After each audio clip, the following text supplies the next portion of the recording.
I'd like to begin with a fun fact that I came across just a few weeks ago. Did you know that there were 0 plane crashes before we had planes? Did you know that we had 0 car accidents before there were cars? Yeah. So if you think about that for a second, you'll realize what that actually means, right? So I mean, Amit here, I mentioned this to him before, and he had to say that, did you know we didn't have any cybersecurity problems before there was the internet? So the point I'm trying to make here is that fear is the enemy of innovation. So innovations like AI. So I mean, there's no doubt that AI has lots of challenges, yeah? But I think we got to take these challenges head on, discuss them, and try to, work with them, fix them, or, optimize on them, basically. So that's what we want to talk about today, basically. So we have a great mix of AI leaders here. What I call them as, 2 of them are AI enablers, and 2 of them are AI adopters, basically. And let me open the floor with kind of a very simple question. We will get to the more difficult ones later. So the question initially for Claire and Ozair is, what kind of challenges do you see in advocating and implementing AI in financial institutions? So Claire, would you like to go ahead first? On the challenges of adoption, I think I see 3 of them. The first one, obviously, is the data value, the AI value. So when I arrived in Société Générale 5 years ago, the portfolio was about 30 million of value for 600 use cases. So there was a lot of use cases, but they were all done by IT, and we struggle really to see in the business where was the data value and how we will build a business case to modernize the data stack. So the first enabler for me, the first challenge, is where the value comes from and really to target very well where you want to start your first use cases. The second one is an organizational challenge. In data and AI, there are a lot of new roles. So, I supervised most of our data scientists across the group, but data science is, they're really engineers, they build algorithm.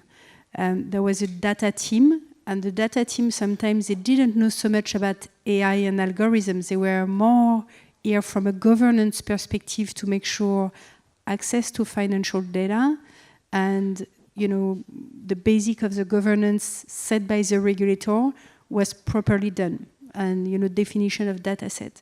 And then you had IT engineers that were in charge of building the data stack, but didn't have the knowledge of, the data scientist or, operator of the data. So from an organizational point of view, it's complex. And when you're in an organization like Société Générale or Lloyd's where I worked, you're between 70,000 to 130,000 employees and, beyond 1,000 subsidiaries. And the operating of this ecosystem is very complex. And the last challenge for me, which is rising, especially with generative AI, is the security and responsibility. So we named a responsible AI person in my team. And what you see in Europe is now in every industry, but especially in banking, we have to be organized from the board top down on how we are using responsibly AI and also from a compliance perspective. Ozair? Thank you. Also, in my case, I call myself the Chief Adoption Officer of AI at the bank. And to bring AI and get it adopted at enterprise level has a lot of challenges. If you think through it, today we have OpenAI, we have Gemini, we have other models that all employees are sort of playing with. And then when you want to bring them in and offer it to your whole enterprise, to all the business lines, how do you do that? You can't just open up and say, okay, here you go, Office 365 or Copilot on it, or you bring in OpenAI. You need to augment that with something that makes sense so that they can use it on their day-to-day processing or to use it for their knowledge work. And what we're finding out is that adding that piece of enterprise knowledge to what's out there. In other words, the saying goes in our group is, we get coffee from outside, but we need to put our own creamer to make sense and to adopt. And that creamer addition to that coffee from all these models that are out there on Hugging Face, and you have all these labs that can curate data and do RAG, but to really have it incorporated into your day-to-day work, into your businesses, is where the challenge lies. Thank you. We will come back to the points that you spoke about. I just want to raise two more questions, and then we can open up the floor to discuss these, right? So one of the kind of what we think in financial institutions, the flagship use case of AI would be something which kind of generates value in the top line, as opposed to optimizing your internal processes, which affect kind of the bottom line, basically, right? So one of the ways in which you can use AI is in customer-centric solutions, because that is generally what lies at the forefront for the top line, right? So my question in this particular case for Srini is, what do you see are the challenges in implementing like customer-centric solutions when in your interactions with with the various partners?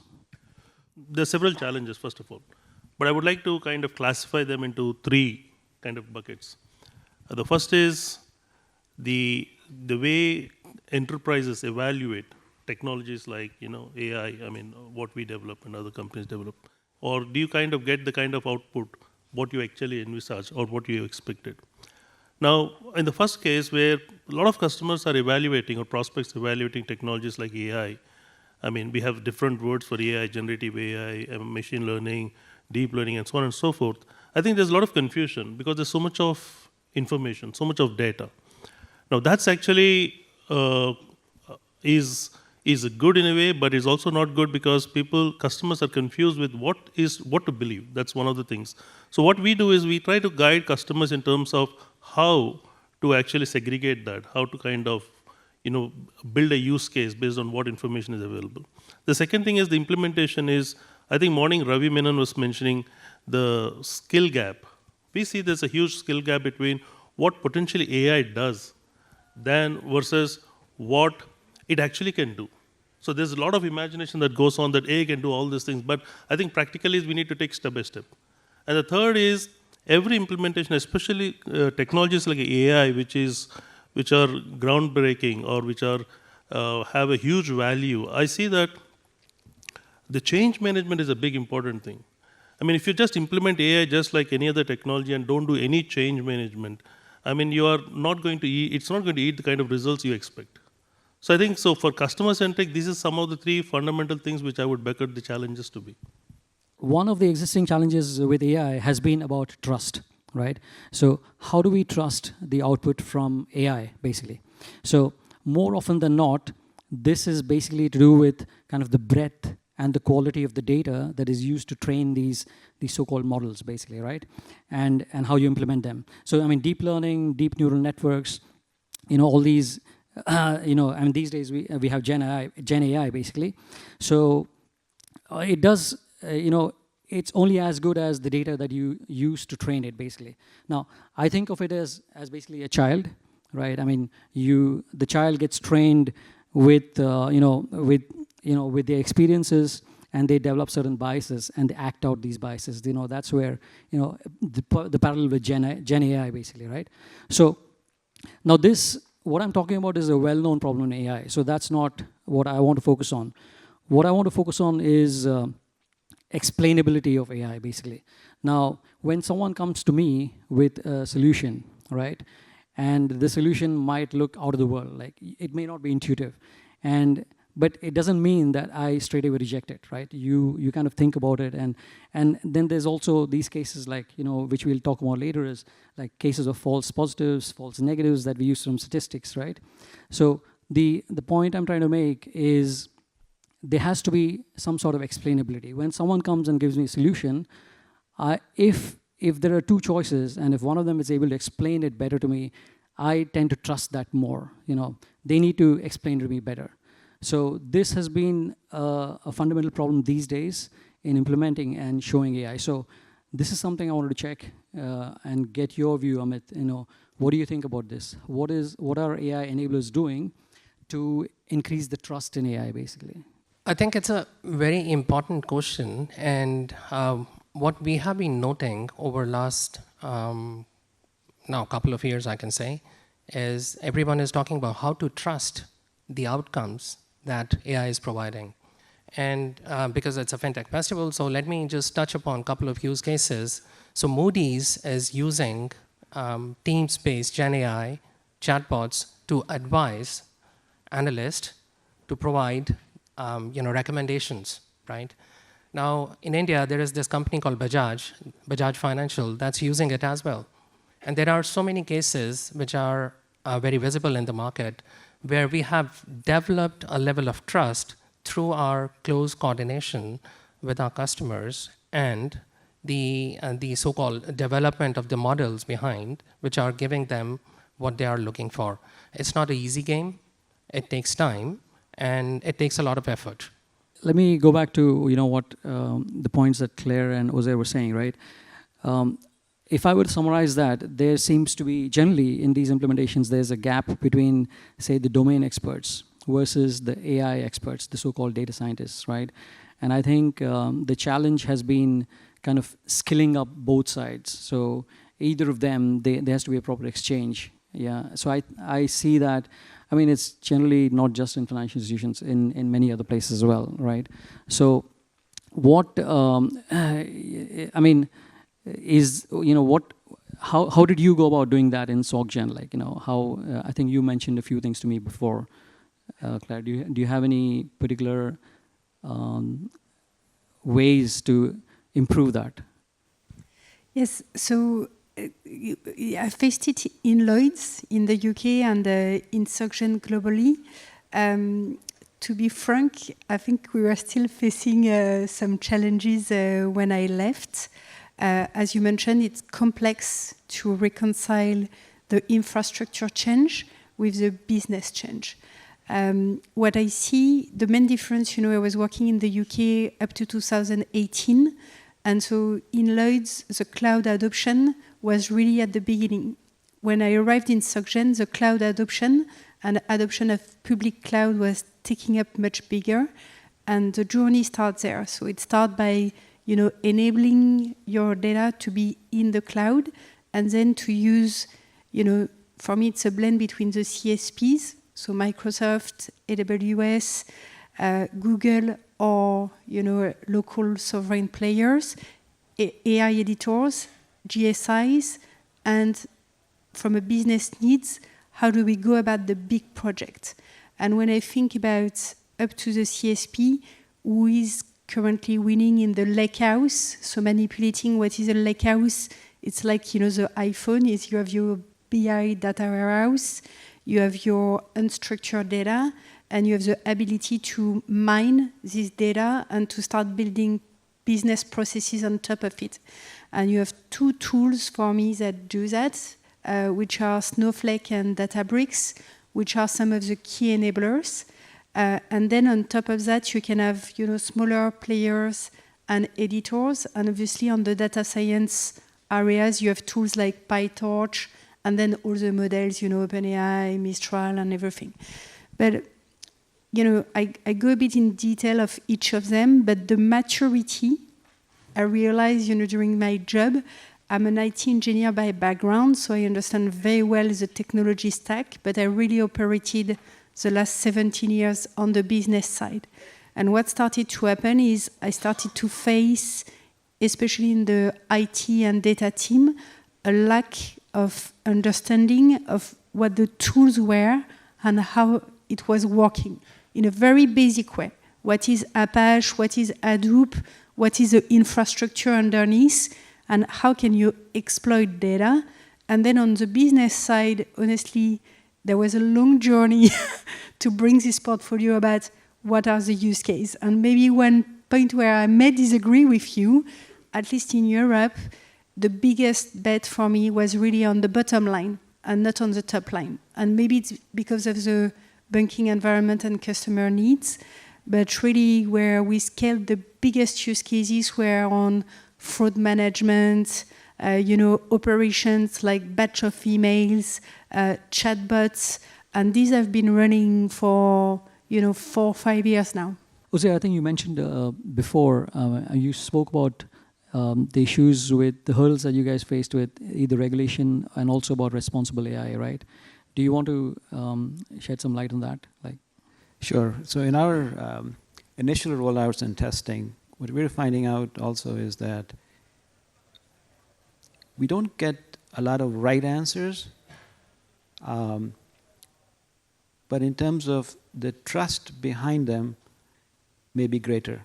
So it's sort of not the right answer, but the trust is greater. Versus trust is not there, but the answers are more right. So what do you do? That's sort of what we're finding out as we are rolling out the initial AI applications. Now, to fight this issue, we're working towards two things. One is, instead of providing an AI chatbot or an AI final answer, we provide them with an AI workbench concept. So you bring a lot of inputs in from trusted, untrusted sources, and then the challenge becomes the UX on AI to enable that so that the person who's interacting with it can make the right judgment call as they're moving forward with their decision making. On the responsible AI piece, of course there are standards out there, there are a lot of efforts, but as you bring a responsible AI framework on how you use it, then you need to bring in your own values into the responsible AI, and which leads in many cases towards positive bias or additional bias that you provide to add additional value. So those are the two instruments we're using right now to address that. Thank you. Srini, you have anything on, I think you guys are working on LLMs basically, right? Right. And where do you see the challenges in this? No, I mean, to Jose's point, yes, I think there's a lot of biases on that. I mean, and it's a question of how do you train. I mean, you started with a great example. If we didn't have flight accidents before flights were there. So the question is, how do you train? I mean, what's the data that you actually get? From what sources you get the data and train the data? I mean, so there's a lot of, time and resources that the companies have to invest to kind of build. And there should be also a framework to kind of get that done. And our experience is it's not going to be completely done by AI. There has to be a human in the loop who actually can authenticate that, validate that, and make sure that the data, that's getting into the training part is actually right. Now, through this process, I think it evolves over a period of time, and it can get better by the day. I mean, that's been our experience. So a classic example is when we start an engagement with a customer. I mean, the expectation is the customer would say, I want to achieve X% of, cost reduction, or so I want to get Y% of, top line growth, or I want to take off Z% of people from, So the question is, yes, that could be a goal, but that can't be step one. So the way how do you take that through this whole process of training? So you start maybe with, say, 1/3 of that as step one, and then you take 2/3, and then you achieve that. So that's the kind of approach we take to the customers, because these technologies are changing by the day, and it needs a lot of patience to get it right. But I think it's there. That's been our experience. Amit, you want to? Data is the new oil. I know you have heard this many times, but it is absolutely necessary component for having a successful AI implementation in your company. But when you think about data, there are several things that you need to think about, okay? One is quality and security, right? So if your data is not of good quality, whatever super amazing AI systems or LLMs you may have, the outcome is always going to be junk, right? So you have to think about what kind of data you're ingesting in your system, and that is to be derived based on the purpose of your business, right? It goes back to the value chain. It goes back to what exactly is the value you want to deliver to your customer and to the stakeholders or shareholders or to the society even, right? So it ultimately mixes in that way. You have to think about data. You have to have trustworthy systems that are actually driving outcomes for you that you're looking for. So I'll just stop there. When you talk about data and data privacy and permissioning of data, right, that I think is a huge challenge because there's regulations. Yeah, and then there is you need to get permission to use the data to generate whatever you want to generate, right? Are there any tools available or something available out there which can help you do that better? Because if I bring data, it's a nightmare for me to figure out, oh, do I have the permission to use this data? I mean, especially in Japan, you know, I mean, probably in many other countries as well, privacy laws are very strict. You just cannot use their email addresses without their permission. You can't send it. So is there something that, you know, we can look forward to, that there is this tool, or is it some kind of clarity required from regulations? You know, does any of you have any thoughts on that? Yeah. No, I mean, let me go first. I mean, well, it's a hard question, but I mean, the thing is, like, to what extent you want to rely on external data, right? I mean, so one of the ways we strongly have emphasized is to start with, if you take a big conglomerate, right? I mean, there's so much of data that they have. So our recommendations are, take your internal data and you create your own enterprise LLM. I mean, as opposed to taking an outside an open source LLM, right? You can create the base fundamental model, and then based on that, you can actually use your own internal data or relevant data and create your own enterprise LLM. And in that way, you'll actually reduce a lot of biases, as you know, false positives and false negatives.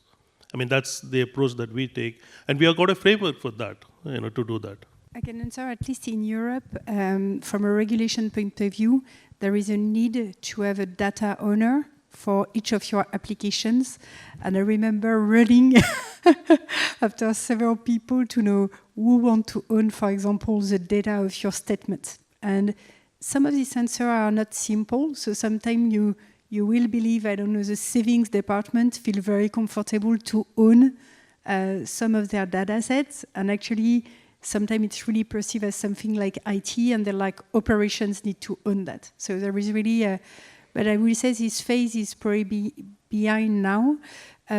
Where you get it right on the nail is organizations have been built not natively with the management of the data rights. That's what we see more in fintechs, is from the outset, you enter as an employee and you have a set of data rights that will really enable you to say, you, Mukund, are allowed to access this and this and this data based on your profile. Me, Claire, as a chief innovation officer or as an advisor, I'm enabled to access investor data, board data, and maybe part of the customer data, but part of it is absolutely invisible for me. There are now a couple of tools that enable to do that based on the cloud migration.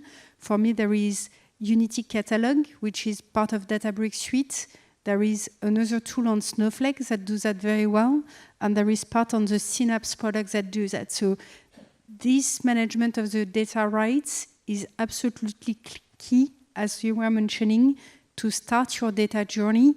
The question remains, when you have a large flow of data, where do you start? Where is the right point? Because if you think about the problems of the executive, from a board perspective, they want to fix regulatory issue.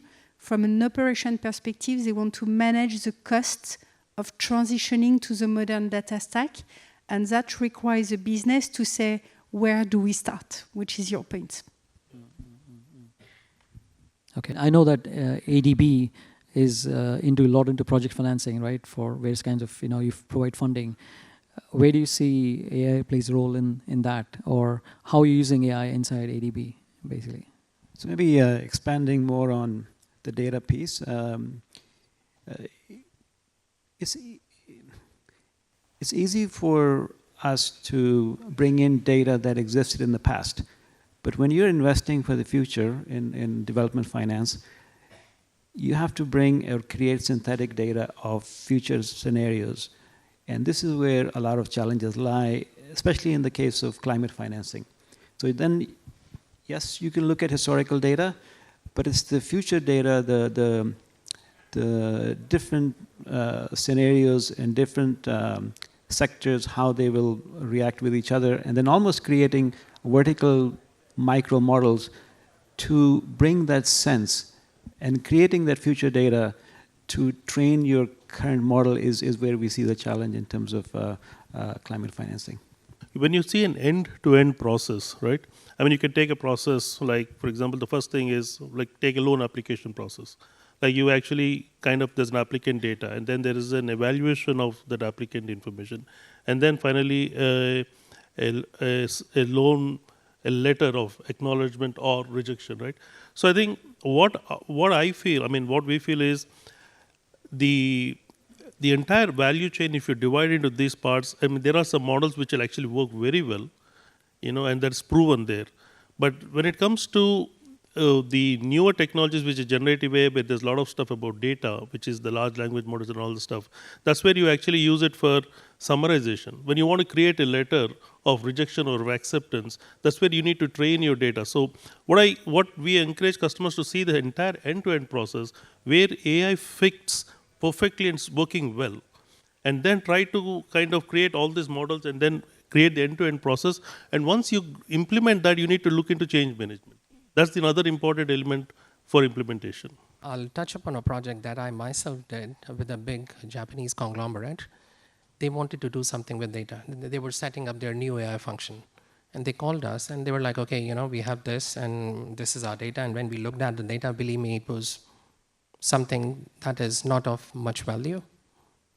But the intent of the board was very clear. We want to make money, value, we have to monetize this, and we have to serve our customers better.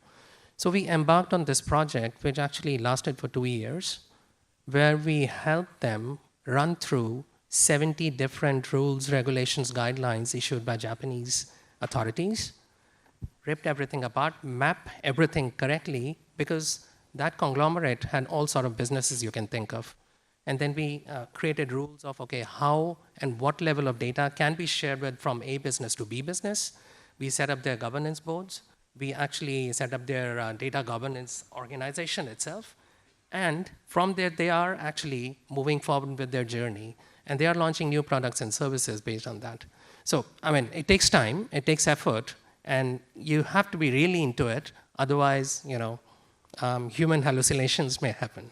This topic is so vast, but hopefully we could learn a few things from all of you here. So thank you for your participation today. Thank you so much.